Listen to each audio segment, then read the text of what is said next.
Praise the Lord. சர்வ வல்லமையுள்ள ஆண்டவருக்கு மகிமை உண்டாவதாக.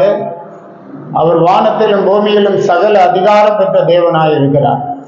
மகிமையான காரியங்களை நம்முடைய ஆண்டவர் செய்கிறார். இந்த நல்ல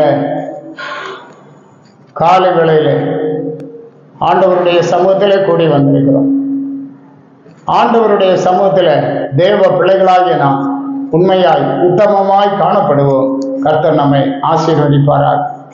நம்முடைய தியானத்துக்காக தெரிந்து கொண்ட வேத பகுதி எஸ்ராவின் புத்தகம் 8ஆம் அதிகாரம் 28வது வசனம். அவர்களை நோக்கி, நீங்கள் கர்த்தருக்கு பரிசுத்தமானவர்கள், இந்த பணிமுட்டுகளும் உங்கள் பிதாக்களுடைய தேவனாகிய கர்த்தருக்கு மன உற்சாகமாய் செலுத்தப்பட்ட இந்த வெள்ளி இந்த பொன்னும் பரிசுத்தமானவைகள். அர்த்தசாஸ்திராவின் காலத்தில் அவன் பாபிலோனிலே அரசாண்டு கொண்டிருந்த போது பரலோகத்தின் தேவன் எருசலேமில் உள்ள ஆலயத்தை கட்ட வேண்டும் என்று சொல்லி ஆண்டவர் அவனுக்கு தரிசனம் கொடுத்தார். அப்போது அவன் எஸ்ராவின் தலைமையில் ஒரு முதலாவதாக ஒரு குழுவை அனுப்புகிறத பார்க்க எருசலேம். அப்போது அவன் பாருங்க, அந்த அங்கிருந்ததான பொன் வெள்ளி இவைகளை எடுத்து கொடுத்தான். தேவனுடைய ஆலயத்துக்கு என்று காணிக்கைகளை கொடுத்தான்.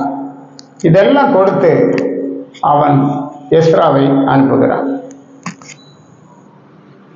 தன்னுடைய தகப்பன் நேபுகாத்நேச்சார் எருசலேமின் தேவனுடைய ஆலயத்திலிருந்து எடுத்து கொண்டு வந்த பொன் பாத்திரங்கள், கிண்ணங்கள், கரண்டிகள் எல்லாம் எடுத்து எண்ணி கொடுக்கிறான். அப்போது அவன் சொல்லுகிறான், நீங்கள் கர்த்தருக்கு பரிசுத்தமானவர்,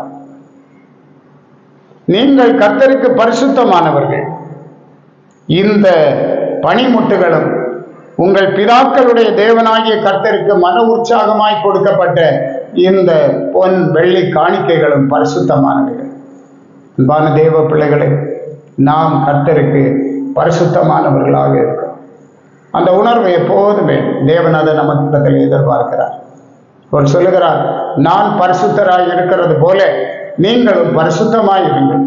பரிசுத்தமான ஒரு அனுபவம் எப்போது நம்முடைய வாழ்க்கையில உண்டாக வேண்டும். பரிசுத்தம் இல்லாமல் ஒருவனும் கர்த்தரை தரிசிக்க முடியாது என்று வேத வசனம் திட்டவட்டமாக நமக்கு சொல்லுகிறது. ஆகவே நாம் பரிசுத்தமாய் வாழுவோம். அதற்காக சொல்லுகிறான், இஸ்ரவேலுடைய வம்ச தலைவர்களுக்கு முன்பாக நிறுத்து ஒப்புவிக்க மட்டும் விழிப்பாயிருந்து அதை காத்து கொள்ளுங்கள் என்கிறார்.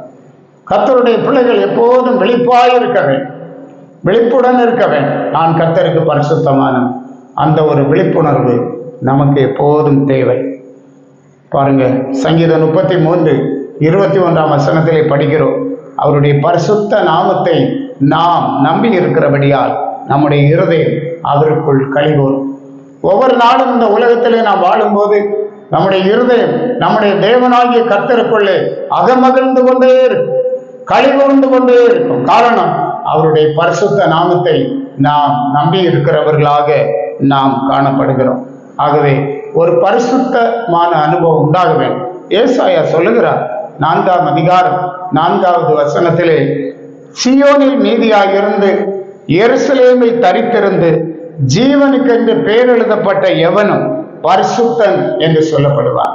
சீயோனில் மீதியாயிருந்து எருசலேமில் தரித்திருந்து ஜீவனுக்கென்று பெயர் எழுதப்பட்டவன் எவனும் பரிசுத்தன் என்று சொல்லப்படுவான். அன்பான தேவ பிள்ளைகளே, உங்கள் பெயர் ஜீவ புஸ்தகத்தில் காணப்பட நீங்கள் கர்த்தருக்கென்று பரிசுத்தன் என்று விளங்குங்கள். கர்த்தர் உங்களை ஆசீர்வதிப்பாரார். ஜெபிப்போம். பரிசுத்தமாக இருக்கிற எங்கள் நல்ல ஆண்டவரே, நாங்கள் துதிக்கிறோம். இந்த நாட்களிலும் ஆண்டவரே, விலையேற பெற்ற உடைய அன்புனால நீர் எங்களை உமக்காக அழைத்தீர். நாங்களும் பரிசுத்தமாக இருக்க வேண்டும் என்று நீர் விரும்புகிறீர். இந்த பரிசுத்த வாழ்க்கையை ஆண்டவர் எங்கள் ஒவ்வொருவருடைய வாழ்க்கையிலும் தந்து உடைய பிள்ளைகளை அரவணைத்து ஆசீர்வதிக்கும்படியா ஜெபிக்க. இந்த காலை வேளையிலும் கூட ஒரு புதிய தீர்மானத்தோடு ஒரு பரிசுத்தமான வாழ்க்கைக்காக நம்முடைய பிள்ளைகள் கர்த்தரிடத்திலே தங்களை ஒப்புவிக்க கிருபித்தார். இவர்களை ஆசீர்வதி. இயேசு மூலம் கேட்கிறோம் பிதாவே. ஆமென். ஆமென். God bless you.